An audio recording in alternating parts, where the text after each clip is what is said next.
Hello everyone, welcome to my channel. तो आज हम लोग पढ़ेंगे 12th का फिजिकल केमिस्ट्री। राइट, टॉपिक का नाम है सॉल्यूशन। तो सॉल्यूशन चैप्टर पढ़ेंगे जी, ठीक है ना। तो देखो सॉल्यूशन में क्या है तुम्हारा, तो दो टाइप्स के सॉल्यूशन होता है, होमोजेनियस और हेट्रोजीनियस। राइट, तो पहले तो वर्ड सीखो मिक्सचर। तो mixture is a combination of two or more substance, समझा ना। दो से ज्यादा सब्सटेंस आपस में कंबाइन होंगे, उसको क्या बोलते हैं, मिक्सचर।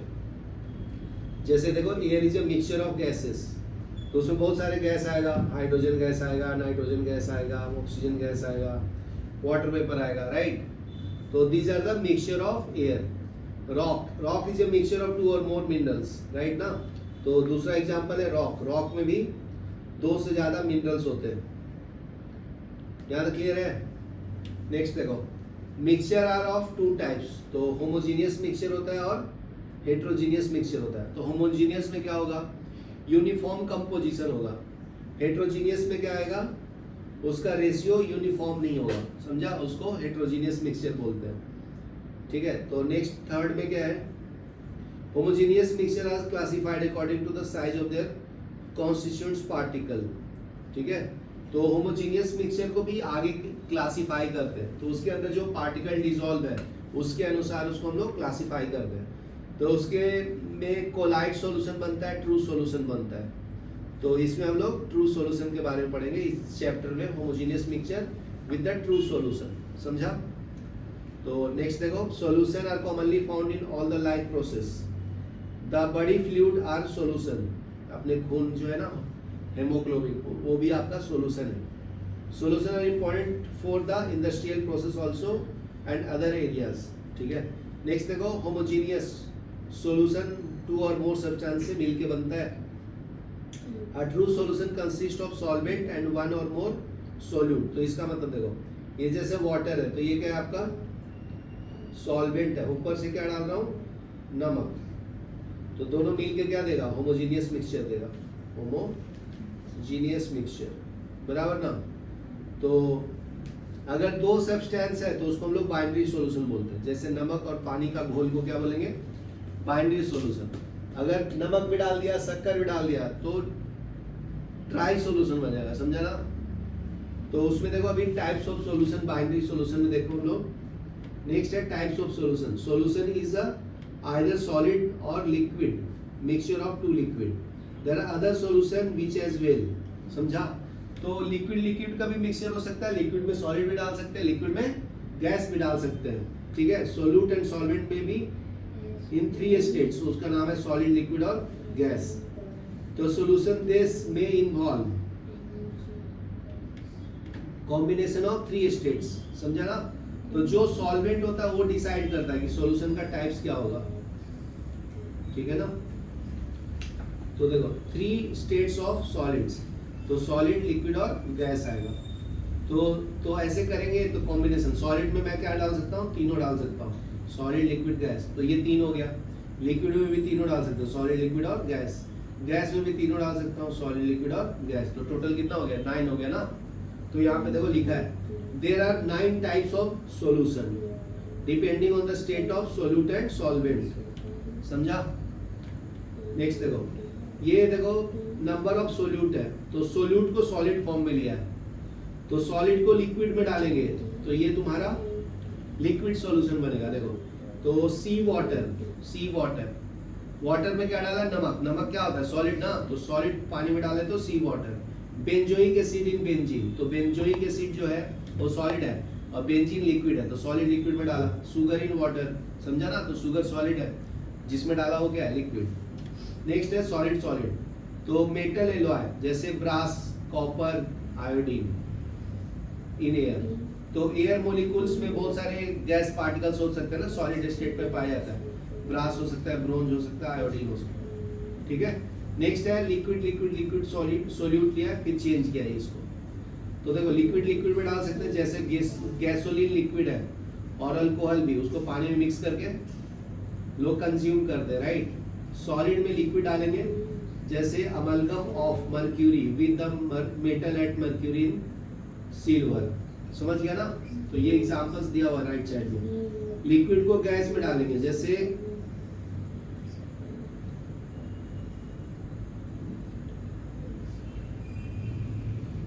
Chloroform in nitrogen. तो क्लोरोफॉर्म क्या है, लिक्विड फॉर्म में है, ठीक है ना, और नाइट्रोजन गैस है, बराबर है, तो लिक्विड को गैस में डालेंगे, बराबर ना। तो ये भी टाइप्स हो गया। आगे भी वैसे ही है, जैसे गैस सॉल्यूट लिया है, तो जैसे कार्बन डाइऑक्साइड CO2 को बोतल में भरते हैं ना जी, तो ये आपका गैस हो गया, लिक्विड में डालेंगे।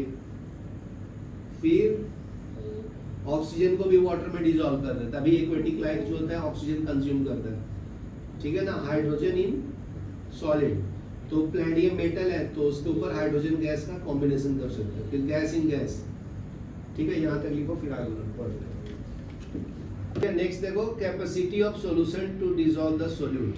तो कितना नमक घोल सकते हैं पानी में, उसको बोलते हैं कैपेसिटी, ठीक है ना। तो we need to know the capacity of solution to dissolve a solute. तो solute is added to the solvent, it dissolve readily at first. The solution then slow down at more solute is added. If we continue addition of the solute, dissolution stop. Hello. हिला, हिला पैर, हिला ना पैर। Solution at this point is said to be saturated, ठीक है ना। एक पॉइंट के बाद हम लोग सोल्यूट ऐड नहीं कर सकते, उसको क्या बोलते हैं, सैचुरेटेड सॉल्यूशन। नेक्स्ट है, dynamic equilibrium can be reached where number of solute leaving the crystal pass into solution is equal to number of returning from the solution to the crystal. इसको क्या बोलते हैं, डायनेमिक इक्विलिब्रियम, ठीक है ना। तो देखो, ये सोल्यूट है, सॉल्वेंट में मिक्स किया, आगे फॉरवर्ड हुआ तो डाइसोल्यूशन बोलते हैं, ये सॉल्यूशन बन गया। सॉल्यूशन को पीछे अगर करेंगे, अलग करूंगा, सेपरेट इसको सॉल्यूट और सॉल्वेंट को, तो उसको हम लोग क्रिस्टलाइजेशन बोलते हैं, समझ गया ना। मतलब सॉल्वेंट में अगर कोई भी चीज डिसॉल्व करेगा उसको डिसोल्यूशन बोलते हैं, समझ गया। ये डिफिनेशन याद रखना इंपॉर्टेंट है। नेक्स्ट देखो, saturated solution contain maximum amount of solute dissolve in a given amount of solvent at a given temperature, उसको क्या बोलते हैं हम लोग, सैचुरेटेड सॉल्यूशन। कितने अमाउंट तक डिसॉल्व कर सकते हैं सोल्यूट को। नेक्स्ट देखो, solution containing greater than equilibrium amount of solute is said to be super saturated, उसको क्या बोलते हैं हम लोग, super saturated. Such solution are unstable, तो सुपर सैचुरेटेड क्या होता है, अनस्टेबल होता है, सैचुरेटेड क्या होता है, स्टेबल होता है, बराबर है। नेक्स्ट देखो, precipitation occur by the addition of tiny crystal of solute and super change to saturated solution, समझ गया। प्रिसिपिटेशन कब अकर होता है, जब सुपर सैचुरेटेड होगा। जैसे देखो, पानी में तुम नमक डालते जाओ, ये घुल जाता है, और ज्यादा डालेगा तो क्या बनेगा, नीचे सेटल डाउन हो जाएगा, उसको सुपर सैचुरेटेड या क्रिस्टलाइजेशन बोलते हैं, समझा ना। नेक्स्ट देखो, सोलुबिलिटी। सोलुबिलिटी को S से रिप्रेजेंट करते हैं, solubility of solute in its amount per unit volume of saturated solution at a specific temperature, ठीक है ना। solubility क्या है, सोल्यूट कितना अमाउंट में डिसॉल्व कर सकते हैं, उसको हम लोग solubility बोलते हैं। तो ये डिफिनेशन याद रखना, solubility of a solute is maximum concentration and expressed in the terms, उसको बोलते हैं मोल्स पर लीटर। तो कॉन्सेंट्रेशन क्या है तुम्हारा, मोल पर लीटर को बोलते हैं, मोल पर लीटर। यहां तक लिखो, फिर आगे बताता हूं फैक्टर्स, ठीक है। नेक्स्ट देखो, फैक्टर इफेक्टिंग द सॉल्युबिलिटी। तो क्या क्या फैक्टर इफेक्ट करता है, कितना डिसॉल्व होगा सॉल्यूट, ठीक है। The extent to which a substance dissolve in a solvent varies greatly with the different substance. तो डिफरेंट सब्सटेंस डिफरेंट अमाउंट में डिसॉल्व होता है कोई भी सॉल्वेंट में। तो ये किसके ऊपर डिपेंड करता है, first nature of the solute, और दूसरा सॉल्वेंट, टेम्परेचर एंड प्रेशर, समझा ना। चार चीज के ऊपर डिपेंड करता है, प्रेशर, टेम्परेचर, सोल्यूट और सॉल्वेंट के ऊपर डिपेंड करता है। यहाँ तक क्लियर है। तो देखो, nature of solute and solvent, generally the compound with similar chemical properties are readily soluble in each other, ठीक है ना। जो सेम टाइप का केमिकल बिहेवियर शो करेगा वो क्या होगा, डिसॉल्व होगा आपस में। Saying that like dissolve like, समझा ना। जो एक दूसरे को पसंद करते हैं उसी के साथ ही दोस्ती होती है ना, उसी तरह से यहाँ पे भी है, ठीक है। सोल्यूट डिजॉल्व इन सॉल्वेंट, तो like dissolve like, that is the best soluble product. The substance having similar intermolecular force are likely to be soluble to the each other, समझा। या intermolecular force of attraction similar होगा तो dissolve होगा किसमें जी, solution में या solvent में। Generally polar solute dissolve in polar solvent. Polar मतलब क्या है, जिसमें प्लस माइनस है, जैसे देखो NaCl में क्या है, प्लस और ये माइनस है, तो वाटर में भी है ना जी H प्लस और OH माइनस, ठीक है।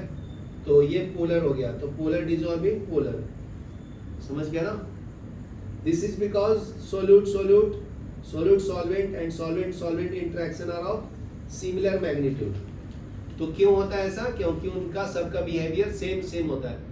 तेरा दोस्ती हर एक स्टूडेंट के साथ थोड़ी होता है, दोस्त के साथ ना, हर एक टीचर के साथ, किसके साथ मैच करता है, जो तुम्हारा थिंकिंग है दूसरे वाले का भी सेम थिंकिंग रहेगा, तभी तो मैच होता है ना, दोस्ती होती है, बराबर है।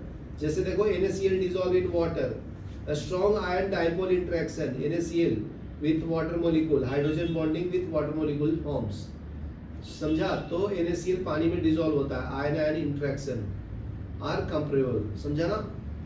जैसे देखो इसको अगर मैं पानी में डिसॉल्व करता हूँ, ये आपका वाटर का स्ट्रक्चर हो गया, NaCl डालो इसके अंदर, तो यहाँ पे Na आएगा, यहाँ पे Cl आएगा, तो ये NaCl बन जाता है ना ऐसा, यहाँ पे Na आ गया, यहाँ पे Cl आ गया।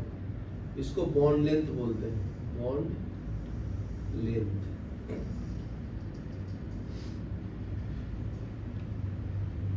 ठीक है, नेक्स्ट देखो non polar organic solvent. Non polar में क्या है, जिसमें प्लस माइनस नहीं आएगा, like cholesterol dissolve in non polar solvent as benzene, समझा।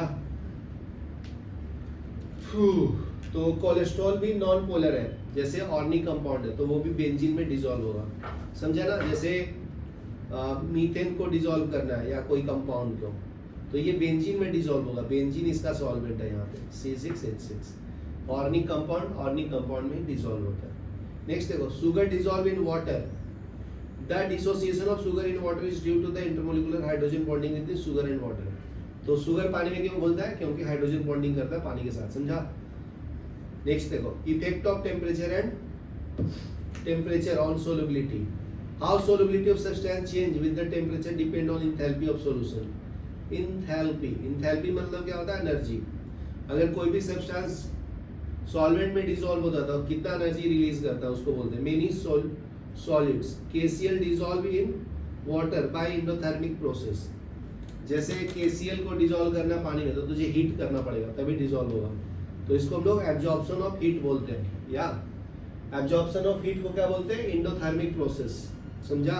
When temperature is increase by adding heat to the system, solubility of substance increase according to the Le Chatelier principle. उसको हम लोग क्या बोलते हैं, ली Chatelier principle बोलते हैं। Addition of heat causes a stress on the saturated solution. This stress favor the endothermic process. समझा क्या?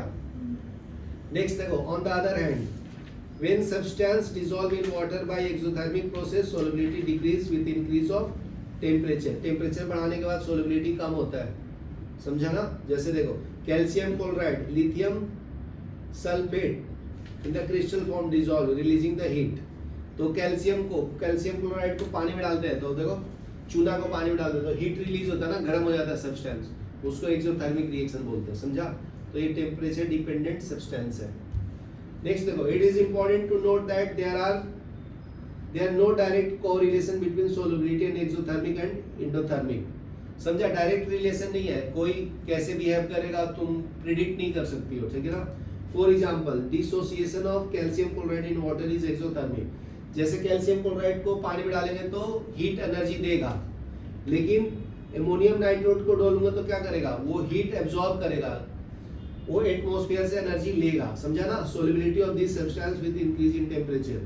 तो ऐसे सब्सटेंस का जो सोलबिलिटी है इंक्रीज होता है टेम्परेचर के साथ, जो एनर्जी देता है एनर्जी लेता है, समझा ना।